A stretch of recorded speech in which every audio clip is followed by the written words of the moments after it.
Welcome to the Media Navigators podcast, brought to you by the Bloomberg Media Group. My name is Belinda Barker, and I'm the Chief Executive. In the last few months, we have focused on a number of occasions on the subject of content marketing.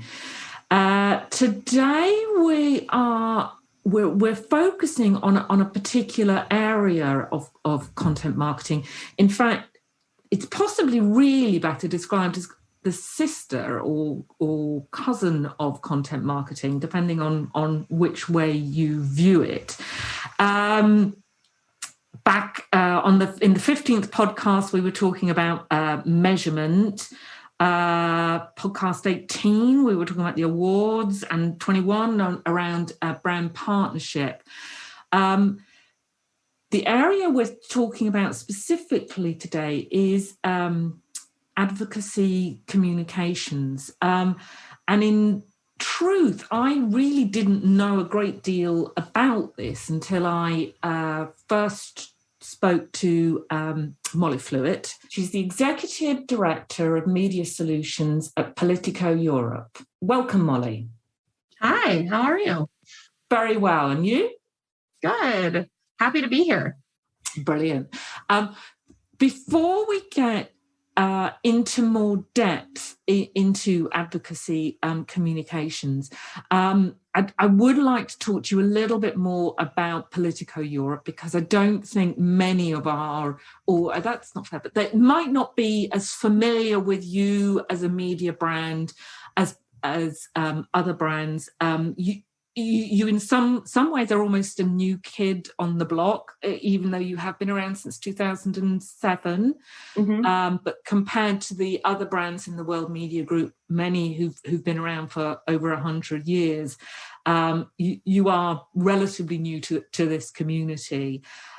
So what would be really helpful is if you could explain a little bit about the kind of the USP of Politico, why it was launched, and then also the introduction of Politico Europe in 2015.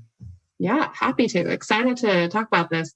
I'm a true Politico nerd, having been with them for, at this point, I think 8 years, and having read them before I joined the publication because I was working either in political campaigns or on the Hill. So we launched a digital-first publication in 2007 to cover kind of three core areas: policy, politics, and power.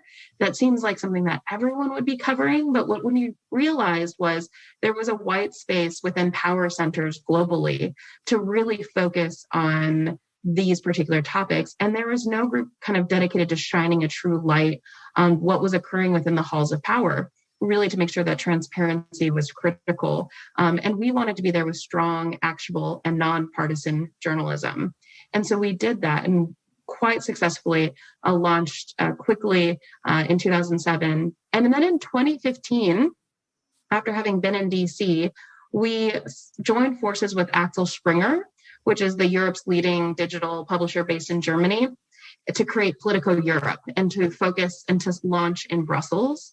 And we launched with 35 journalists, and now we have over 100, so in just 6 years, with our headquarters in Brussels, but then with bureaus in London, Paris, and Berlin, connecting power centers to politics and policy, and really covering the story of the continent, and something that is a part of everyone's daily life, but if you know it or not.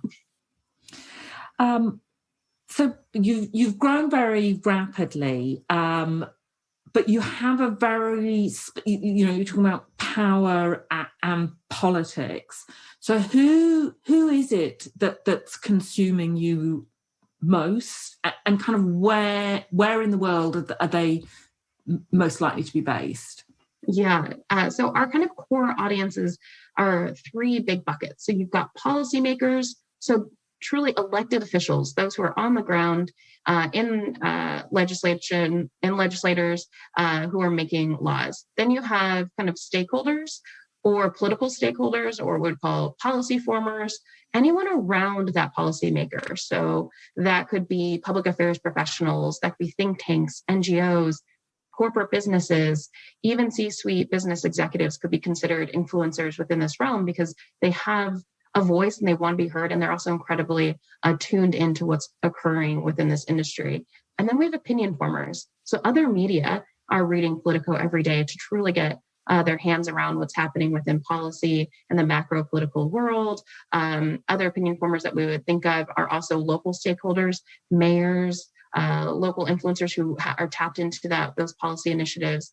And those really encompass our kind of core Politico audience. So I would call them kind of political power players is a very American way to put it, but really political and policy influencers within the entire ecosystem. And we're based in kind of some core geo. So the US, the UK, Brussels, France, and Germany. And that also represents kind of where we're located in terms of bureaus as well. But also when you think about global political power centers, especially when you think about North America and Europe, that's where we are. So for you, it's not size isn't everything. It's about who is consuming it, not just the biggest number. 100%. So our emphasis is on who. So are we ensuring that the committee head on agriculture is reading Politico every day? Yes, we want that person reading Politico. Are we making sure that it's in front of number 10 every single day? Yes. Those are who is reading Politico every day, and that will continue to expand. And the people that influence those policymakers will continue to read Politico, but we'll probably never be kind of a mass media publication just based on the focus of our content and really making sure that we have those really critical, important readers reading us. So the main subject of this podcast is advocacy communications. But for the uninitiated, can you help us out by defining exactly what you mean by advocacy communications and what makes it different to other ways of communicating? Happy to.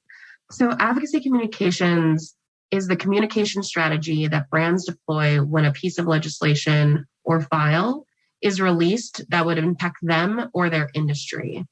The strategy is tied to the political field and legislative timing, which ensures that their perspective is understood. So if there's a big vote coming up on a technical piece of legislation, technology companies are going to deploy advocacy communications to ensure their story or their perspective is understood. What's interesting is that critical within advocacy communications is that brands need to understand the layers and levels surrounding the file. This means when I work with clients, I always joke to say that my team asks 10 to 15 more questions because we need to have a strong understanding of what the need is from the audience. So what does that brand need from the audience for this particular strategy? And a few key areas that need to be understood is who are the key political actors around this file and those influencing them? How is that brand perceived or understood against that file or legislation? So if a technology company is lobbying on an energy legislation, why? And do people understand what that connection is? And timing. How much time do we have? Files can be legislated within weeks or over years. So understanding when the kind of key milestones is occurring is a part of advocacy communications.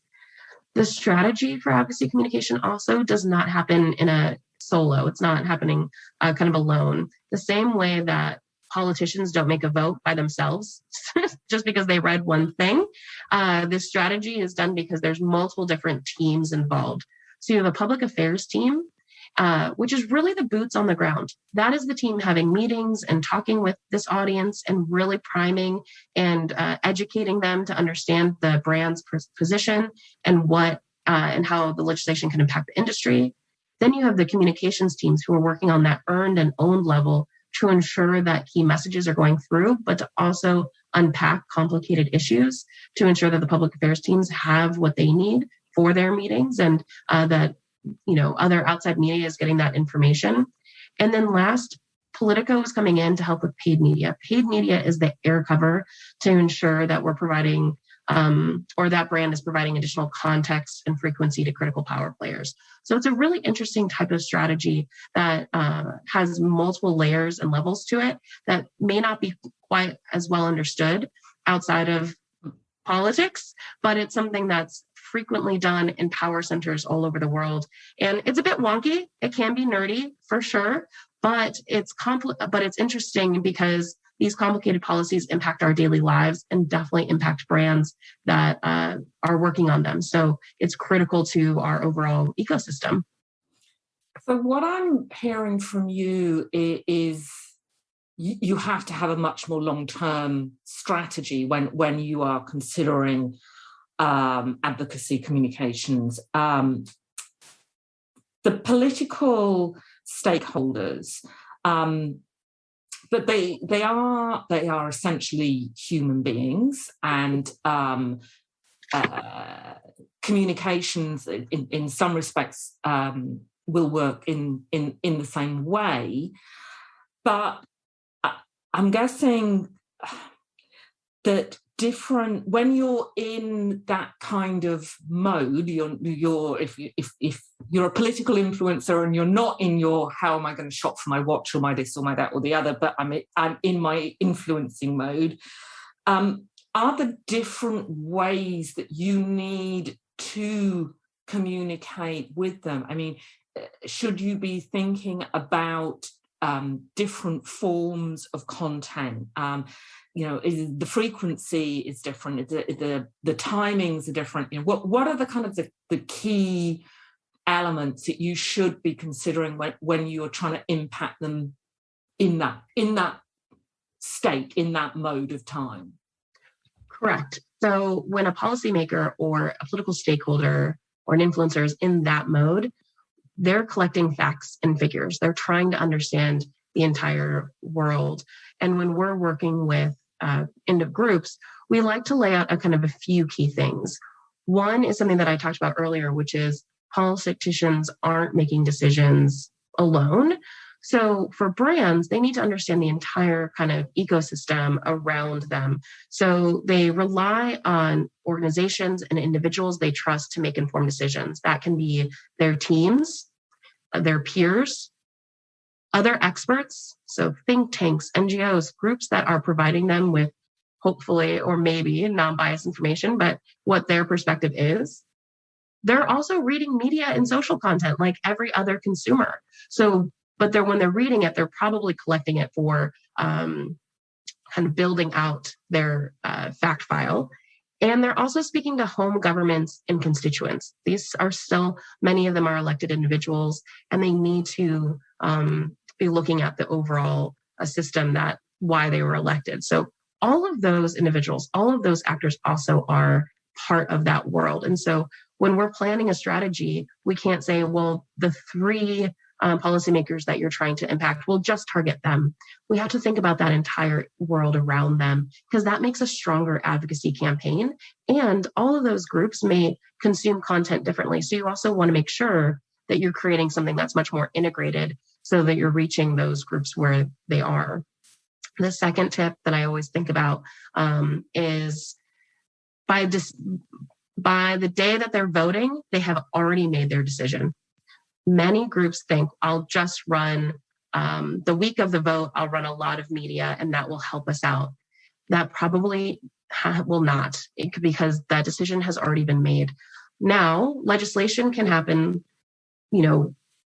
within weeks or within years. So understanding that timing is critical. Minimum, you should start an advocacy communications campaign 8 to 10 weeks ahead of a vote if you know when that vote is happening. But if you know that it's a long-term play, you're not 100% sure when the vote is going to happen, but say it's going to be at the end of 2022, start that advocacy campaign now, but you would do it in different ways. Similar to you asked, would frequency be different, or would the type of content be different? Yes, when you have longer, kind of a longer time, you can do much more priming, education, and branding ahead of that vote, so they have a more full understanding of your brand, versus 8 to 10 weeks, which is really about key facts and figures and breaking down complex matters so that it can be consumed quickly and on the go. Frequency, we've already kind of highlighted this, but it can take a policymaker anywhere between 15 to 25 times to really understand a message. And that's because a lot of these messages can be a little bit wiry. There's a lot of different areas to them, a lot of different angles. And when I say frequency, it's not just with working, say, with Politico. It's also making sure that your public affairs team is having enough meetings, that a policymaker is seeing your brand in other areas, say through research papers or additional content, third-party advocates. That counts as a time that you're making that connection. And then using paid media to really provide that additional frequency and context, and making sure that when the public affairs team leaves the meeting, when the first thing they read is the next newsletter that they missed because it was sent while they were in the meeting, they also see that brand there too. So it's really building that dialogue. And last but not least is research. This is, I think, one of the areas that is not done as much, but probably is the most important, which is within the political stakeholder world, how is your brand or your message perceived? Do they actually understand that? And that can be because, for example, I was working with an agricultural company, was very well known, but and from their perspective, they thought, well, they of course know us. They see us through everything else that we're doing. But when we did the research, the political stakeholder environment didn't really understand them that well. They may have knew the brand name, but they weren't sure why necessarily they were doing an advocacy communications campaign, or what their perspective was on legislation, or why, say, water was a key part of their CSR strategy. So those critical components that you need to build a strong dialogue sometimes can be missing. And it's not because this audience doesn't want to know. They're incredibly well informed. It's just because they have so much critical information coming at them every day that you just need that time to really build that relationship with them. So starting with research, how is your brand perceived? Where is your brand within this political world? And do they understand why you care about that particular piece of legislation? Sometimes they may not, based on my early example of why would a technology company be lobbying on energy? Well, that may not be as well known. But if you do the research and you find out why, that's going to help build your overall communications campaign in such a bigger way to make that impact when you are trying to create dialogue with this audience. Do you feel that the particular environment that the advocacy is seen within impacts on how it's received? Yeah, great question. I do. And one of the reasons why is for Politico is a little bit different is this particular audience is using Politico every day to do their jobs. So it is a critical, actually, core part of their tool set that they're reading our content. So they behave differently on Politico because it's critical for them for decision making or for outreach strategies. They're reporting back to executive teams or to board members about what they read because Politico is kind of their first place. But that also means that requires to be a really trusted environment. We find that our readers are incredibly loyal to this content, which is critical. And something that I always think about is a commodities trader. They're thinking about coffee beans every day. They're thinking about the soil and the farming and the shipping. So they're trading on those types of facts and figures, and that's critical to their jobs. Our audience is trading on knowledge every day. That's really their currency. In order for them to be able to make the perfect decision or to inform a policymaker on what's occurring, they need to understand that what they're reading from Politico is exactly what's occurring. We can do that because of the environment with which we're writing in, power of our journalists kind of being first to source on a lot of this information. But being first to source on this information then is critical for my team to put together a good advocacy communications campaign because we know exactly what's happening on the ground because we're so close to it, which then helps in terms of a communications overall dialogue with this audience. So it's definitely interesting. And the platform does matter because also you have to look at how often are these groups using that platform and where do they place that platform in terms of the decisions that they're making? Is it the first thing they're reading? Is it the second thing they're reading? Or is it the last thing they're reading? For policy, as wonky as it is, Politico tends to be the first thing just because we have the in-depth details, and then they're probably supplementing that with additional groups as well. I think that's the one element that brings the World Media Group, the members of the World Media Group together. It's the journalism that is at the heart of these brands that creates the trusted environment. No matter, obviously this is a slightly different audience and a different way of approaching it than other members, but it's still that unifying element. Yeah. Journalism creates trust. And transparency. Without journalism, you won't be able to have transparency. And when we talk about advocacy communications and politics in particular, that is critical to the dialogue. Because if you don't know what's going on, then you actually, democracy can be impacted. And all of the members of the World Media Group, including Politico, that's part of all of our kind of ethos, is to drive that belief. And that's important. What kind of, if we're thinking about the audience of the podcast who are going to be, advertising agencies and clients, what kind of sectors are getting into this that might not have before? So, if I was at whichever agency, why should I be looking at this and considering it for my client that hasn't done advocacy in the past? Right.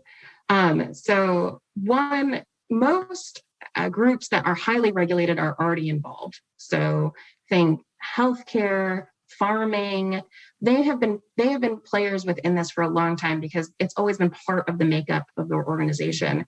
Groups that maybe necessarily haven't always thought about it is technology. Technology has really been an industry that has decided to self-regulate and then maybe not be as on the ground when they're talking to legislators. And that's really critical now because it's a different dialogue. In Brussels with DSA and DMA coming up, huge implications. Another area too, were food companies, though they're highly regulated, they really focus much more on their brand marketing, making sure that individual brands under their umbrella were in front of, consumers. And then they didn't really think about the overall brand at the policy level. But now we're seeing so much more regulation when it comes to, say, plant-based foods or dairy, how things are labeled.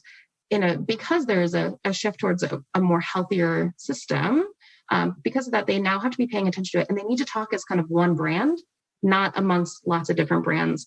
And so those are kind of areas that we're starting to push through and see more and more. Finance has always been, I would say, 50-50. Sometimes they're really great at it and they're engaged and they understand why they need to be there. And then they pull back, but then they tend to be more reactive than proactive. They react when there's for lack of a better term, like a big financial crisis where they have to, but then they forget that actually it takes years of priming this audience to really understand a sector as complicated as finance, so that when there is a piece of regulation or there is a file dropping within their world, they needed to have already had that kind of brand presence to make sure that they have the seat at the table. Sometimes people think, oh, this is too nerdy. These policymakers, why do we really need, we're just trying to do a big brand campaign. Well, even for a big brand campaign, you would want the most powerful and influential people in the world to know about it.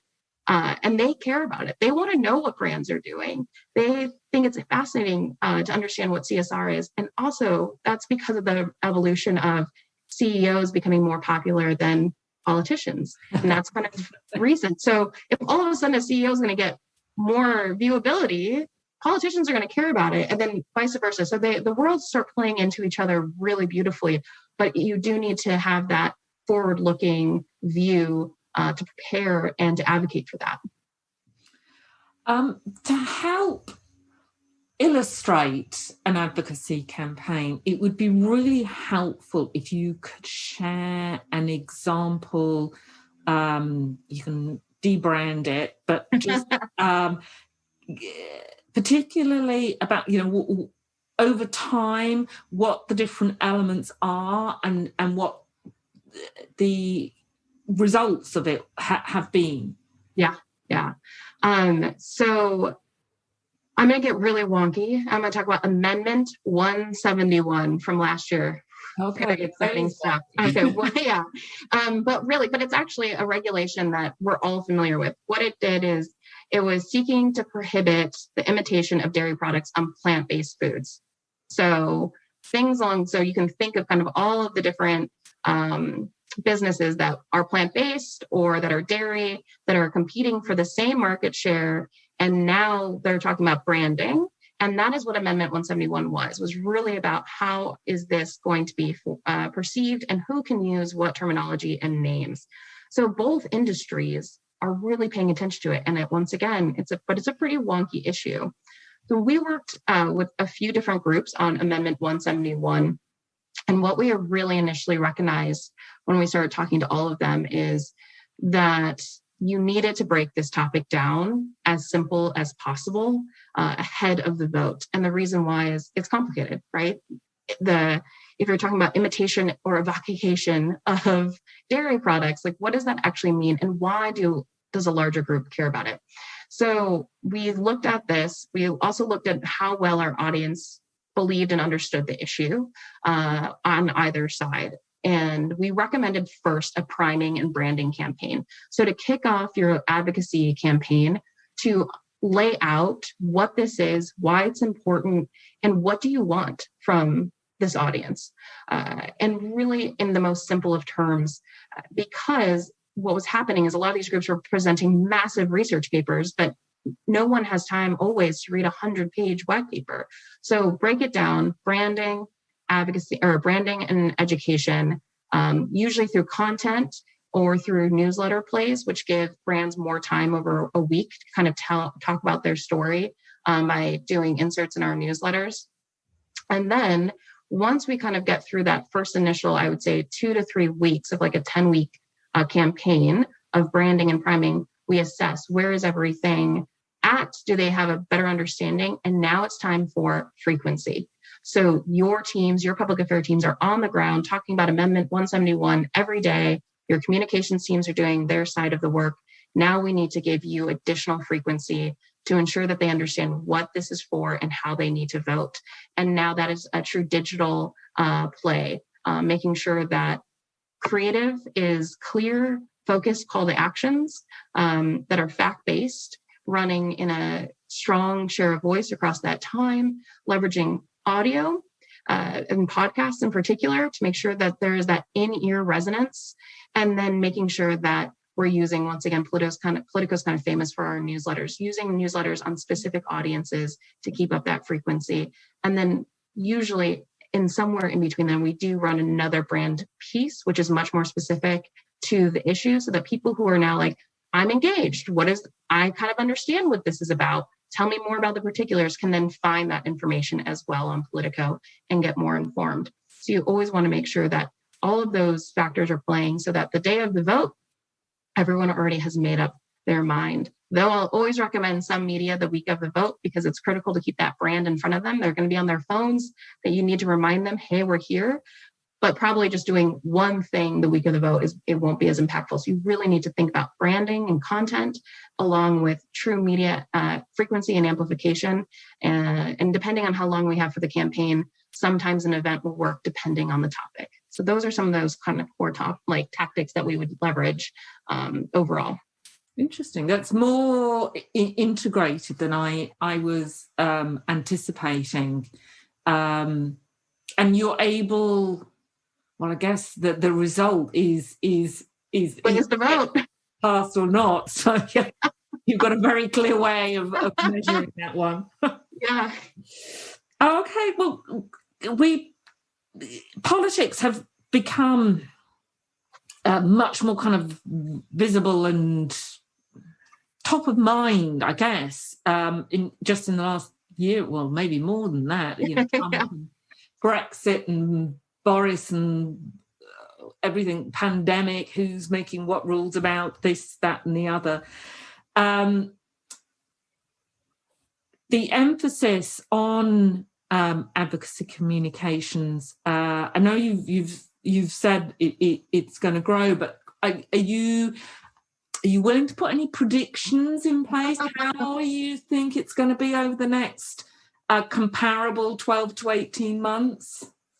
I mean, all of our journalists would say, I never do a prediction. I won't either. But what I can say is you're right. So politics and policy and people's lives are more integrated probably now post-pandemic, or not post, we're not post yet, but during pandemic than ever before, because we're glued in, we're paying attention to PMQs, we're seeing what the commission president is saying about vaccines and where things are going.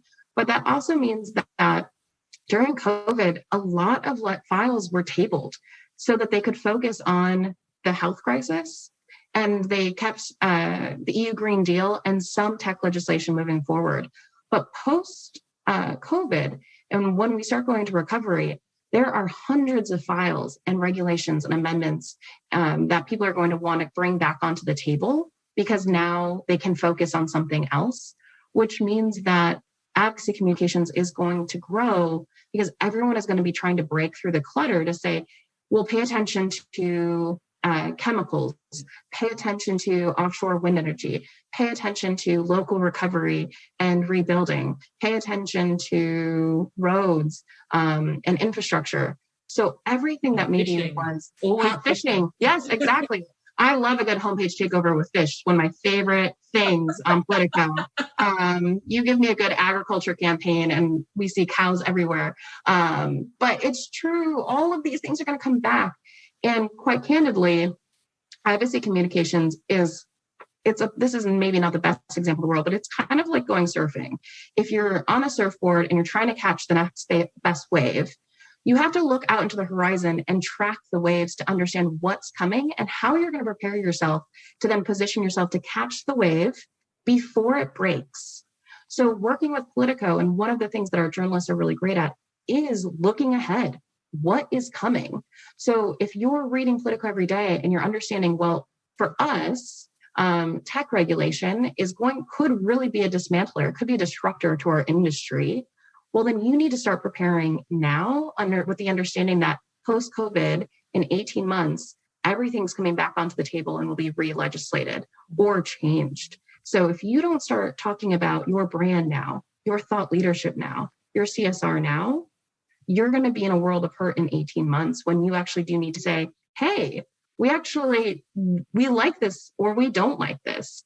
So similar to surfing, you've got to prepare, you've got to kind of see the horizon and then get ready to go. And then once you hit that wave, everything is going to be moving really quick. Just like in a crisis communications perspective where you have to have everything prepared, this is the same thing. As soon as a file drops, you've got to be ready. Now, a good public affairs team knows that it's coming and has prepared. And they're usually probably already working with us ahead of time to make sure that branding is there. But I will talk to a lot of people and say, the brands will say to me, oh, well, if we were a Politico, that means we're being reactive to something. Like something's happened that we don't like. That's incorrect. A lot of brands are reactive, but that's because that's any good communication strategy. But working with Politico means that you are understanding the value of this audience and how important they are to your overall business and how it could be impacted or helped by these power centers. And you're now communicating on that ahead of time. And you're being strong in kind of your tactics. And as you rightfully highlighted, a lot of this means it's an integrated campaign. Because if you just run display or if you just run branding or you just do events, it's going to stay very one note. But as soon as you start doing multi-channel and you start reaching those different stakeholders where they are, so a young EU official who's listening to podcasts, who's influencing their policymaker, making sure podcasts are there, an informed elite, he is really going to care about long-form journalism. So making sure that you're a part of editorial series and long-form journalism that Politico is doing, by planning correctly, then you can really make sure to catch that wave at the right time. That's brilliant, Molly. I think the answer or the question everybody should be going back to their office thinking about is, should we be doing an advocacy communications campaign? At least asking the question. The answer may be no, but if you haven't thought it through, then you're going to be behind the curve. Yeah. Molly, fascinating, really, really helpful. Thank you so much for your time. and hopefully see you again soon. Yes. Thanks, Belinda. And to anybody listening who enjoyed that, do please subscribe to our podcast, and we look forward to talking to you again as well. Thanks. Bye. Bye. The World Media Group is an alliance of the world's leading international media organizations that connects brands with highly engaged, influential audiences in the context of trusted and renowned journalism. For further information, please go to our website, world-media-group.com. Thank you.